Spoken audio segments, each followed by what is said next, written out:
প্রিয় বন্ধুরা, দেখেন 300 ফিটে আসছি, দুই বন্ধু হাঁটছি, গল্প করছি, দুজনের মনের ভাব প্রকাশ করছি। আসলে গ্রামে যখন বাল্যকালে একসাথে ঘুরছি, এমন কিছু নাই যে না করেছি জীবনে। আমাদের আসলে মূল উদ্দেশ্য ছিল আমরা সর্বক্ষণই খেলাধুলার প্রতি আমাদের একটা মন মানসিকতা ছিল।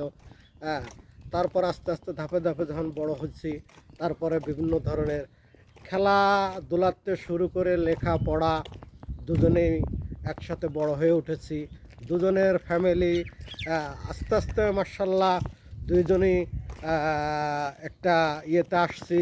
তা দুজনেরই ফ্যামিলি হয়ে গেছে, বাচ্চারাও প্রায় কাছাকাছি, দুজনের বাচ্চারাই বড় হয়ে পড়েছে। আসলে এভাবে তো সুযোগ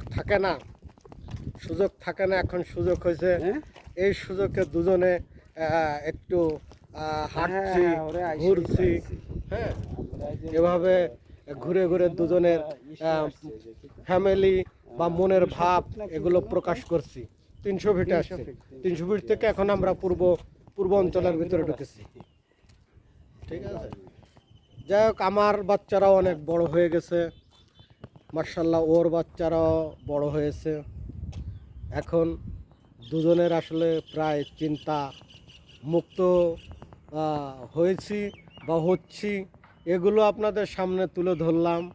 যাই হোক, এখন খুশিদ আলম, তুমি কিছু বলো। এই দৃশ্য যদি তুমি কিছু না বলো তাহলে তো আমাদের আসলে আমাদের আসলে সহপাঠী যারা আছে তারা তো তাদের কিছু দেখাতে হবে বা তাদের অনুভব করুক। আসলে আমরা জায়গায় আছি, বলার তো আসলে কি আছে, দারুণ। উপভোগ্যময় জায়গা। যাই হোক, প্রিয় বন্ধুরা, আপনাদের থ্যাংক ইউ সো মাচ। সবাই ভালো থাকবেন আর আমাদের এই সুন্দর দৃশ্য, সুন্দর উপভোগটা দেখার চেষ্টা করবেন। আসসালামু আলাইকুম।